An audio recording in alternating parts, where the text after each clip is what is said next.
రేవంత్ రెడ్డి గారికి మేము హెచ్చరిక చేస్తా ఉన్నాం. ఉద్యమకారులందరి దగ్గర నుంచి ఆ పెద్ద మనిషి ఆ ఆకాంక్షలను పట్టించుకోలేదు కాబట్టి అధికారం కోల్పోయారు.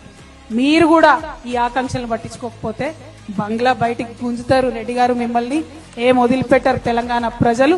కాబట్టి గుర్తు పెట్టుకోండి, ఒళ్ళు దగ్గర పెట్టుకోండి, ఉద్యమకారులకు ఇచ్చినటువంటి ఆకాంక్షల్ని నెరవేర్చండి.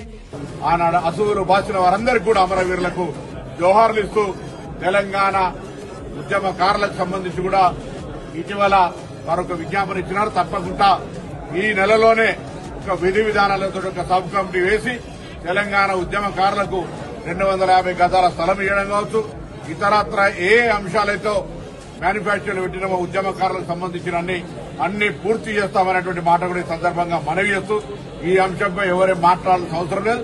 తప్పకుండా మా బాధ్యత. పిసిసి అధ్యక్షుడు మహేష్ కుమార్ గౌడ్ గారు, నేను గౌరవ ముఖ్యమంత్రి గారితో మాట్లాడాం.